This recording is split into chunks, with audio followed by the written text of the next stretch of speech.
How y'all doing? Y'all feel good? Say yeah. Make some noise for Jansport Jay and everybody else that rock. Jay Lately, AJ Snow. And Jansport Jay in the building. Make some noise one more time for him. Again. I know Jansport since MySpace days. It feels good to say that.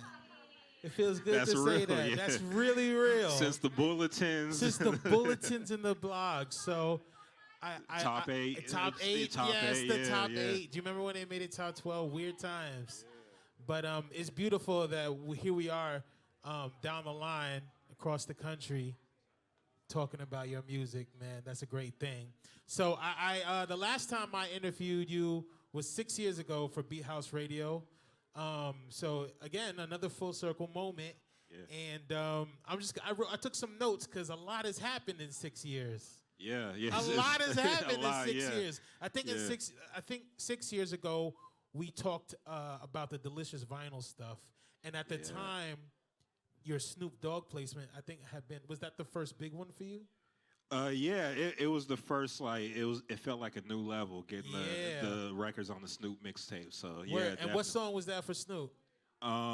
It was a joint called "The Dog in Me," and then there was a couple other ones that happened like right around that time. Right around some that stuff time. for the East Siders and for the Dog Pound and stuff like that. Okay, so for those that don't know, right, you got your name roughly from the Pharrell in My Mind cover. Break that down for the people. How you got the name Jansport J? Going back to MySpace. So on MySpace at that time, everybody had like the Pharrell cover. Pharrell was like my favorite producer at that time. Well, still is.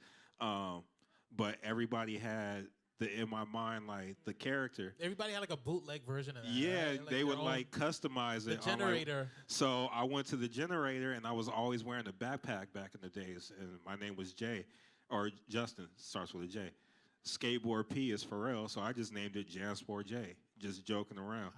And then my boy, he started recording the mixtape, and this is like 2005, 2006. So everybody didn't record mixtapes back then. So he had the equipment, and he freestyled on a Little Brother beat, and he said, shout out to Jansport J, because that was my favorite group, and I was like, oh, man, he's about to be famous, so I got to keep that name so people know he was talking about me. So that's really where it came from. He grandfathered you in. Here we are. Yeah. Word. Okay, and I just realized I didn't introduce myself. Hi, y'all. I'm Fresh Daily. How are you?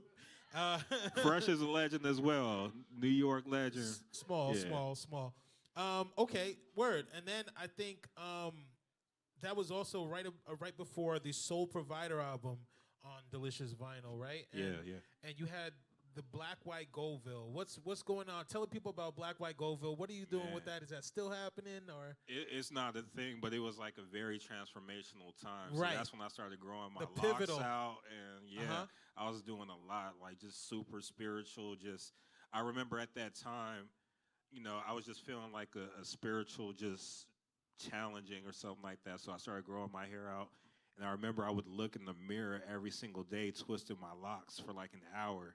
And, like, that was some powerful shit. And so it started bleeding into the music and, like, just trying to find where I wanted to go next. I was always, like, trying to find inspiration to make a body of work. So at that time, and, around then, I'm maybe, like, turning 30, 29, 30. So trying to really figure out different life. perspective on life. Yeah, so I'm literally going through it. So that's what that whole era was about. Word. You mentioned Pharrell as your favorite, and Missy Elliott and Timbaland are a big inspiration for you. Talk to the people about how that happened. Yeah, so that's so Missy Elliott and Timbaland had "I Can't Stand the Rain." So that song came out when I was like 11 years old, and my sister was a big hip hop head, so I was always listening to music. But that was the first time I remember hearing something that, like, the drums sounded so different. And I remember my sister was about to go out with her best friends, and the friend came over and like, oh, that's the new Missy song? And I don't know why they knew it back then, but they were like, yeah, it's produced by Timbaland. He's, blah, blah, blah. So at that moment, I learned what like a music producer was when I was like 11. And so I was like, I want to be a basketball player and a music producer when I grow up. And basketball didn't quite work out, but I would buy a Timbaland CDs and just study them and like try to practice the drum patterns on my legs and stuff. I'm one of those weird kids that was like, I want to do this when I grow up and like try to do exactly that. Try to do it. Yeah. Word. So at this time you were a Fruity Loops dude, and then you made the transition to Machine, right? Yeah. Are you still making beats on Machine? Yeah, I'm still on Machine. Still on Machine. Yeah. All right, cool. So a lot of collabs have happened in that time from the last time we spoke to now. I'm gonna rattle off some of them, and I just want you to tell me a little bit about them. The Keys and Crates joint. Oh man, Keys and Crates, those are my guys. Yeah, Toronto. Keys and Crates are responsible for so many good things in my life. I love them so much. Yeah, they just reached out on Instagram and like, you know, I was kind of intrigued by it because they were like a dance group as far as I knew. So like they wanted to try out some like collaboration type stuff. So I chopped some records. They did some drums and stuff like that. And then they invited me out to Toronto to, you know, just to come to the release party. And going to Toronto, I met my girlfriend and met my lawyer and everybody. So Keys and Crates is like transformative for me. I love it when a plan comes together. Yeah. AJ Snow, who we saw rock tonight. Yeah. AJ Snow, he's just a special kid. I kept hearing the name. And my man Dom Kennedy, he was telling me, you know, amongst the different things that were happening, he was just saying like you should try and find a young artist to work with and to help develop. So I always kind of took that on as a challenge, and so I was hearing Snow's name a lot, and then I think even Slim and Prez had sent me like, you know, performance footage of him rocking, and I just felt like this random urge just to reach out to him, you know, just to say like, man, let's try and figure out some stuff. And what I love about him is that I see a lot of myself in him as far as just like being dedicated, disciplined, trying to figure it out, but he's not waiting on anybody. And you both are from LA, right? No, he's from Springfield, Illinois, and Dallas, Texas. He's in LA now, though. So okay, wow. Because yeah. he gives me a lot of that. It's funny you say Dom Kennedy. I get that Dom Kennedy, right, Larry June, Jay Worthy, exactly, like very yeah. P. And it's and funny. The beats that you do for him too have that vibe. Like, yeah, because that was fun for me to try and go more into that lane because I work with Dom and the homies and stuff like that. But being able to just kind of like challenge myself as a producer to try and do something a little bit more for the cars and for the player, you know, player lifestyle instead of always the boom bap, you know. Yeah. So it was fun that for me Tina to do. Marie flip though had Yeah. I was so happy. That's Tavares Jordan. He's an incredible producer. Sheesh. But yeah. And this is really the music I listen to the most. I think people think I listen to Jill Scott and everything all day. I love Jill Scott and stuff like that. But I be just riding around to some player shit or just like some Anita Baker and stuff like that, honestly. Okay, word, right on. Let me keep going down. The Buddha Monk out of Japan for the Buddha Sport Project. How did that come together? Man, Buddha, another since MySpace days, dude, man. MySpace OG. We need a click or something. Buddha would come to LA a lot through my man Tachi, who worked at Delicious Vinyl. So when he would come in town, he would link up with like DiBiase and myself, and we would always do shows together.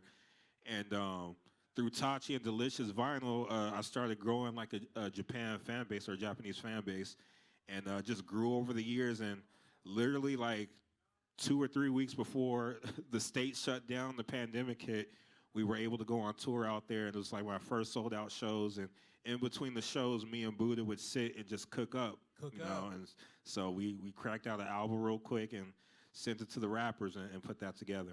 It's funny you mentioned the pandemic.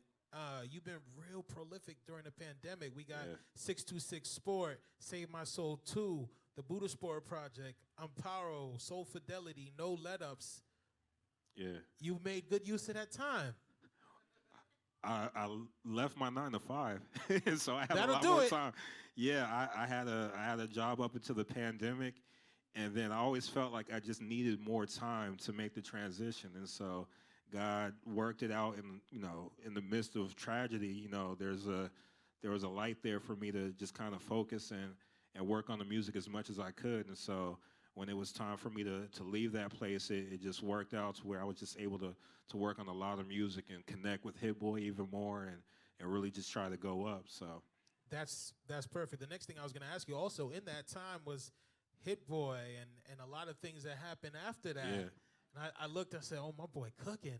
How did that happen and how did that come about? And the music that's been coming out of that camp has been insane. And I know that you've had your hands all in it. How'd that come about? MySpace. Everything is MySpace. Everything is MySpace. We was friends with Surf Club, so yeah. But yeah, me and Hit, we go back a long time. Like we've always been cordial and known each other since like maybe, like I said, we were MySpace friends, but I think we actually met like 2011. So I kind of watched his whole journey from signing with Kanye to like the producer he is now. Insane. And he's just always been super solid. So when he started going in a certain direction sonically, he just had respect for me and what I was doing on, just kind of doing my own thing, not being thirsty and trying to always tag on people's stuff. So he reached out to come through the Chalice and we started cooking up and it's been incredible. We've been able to, God rest the dead. We worked with Nip right before he passed. We worked with Nas, worked with Benny.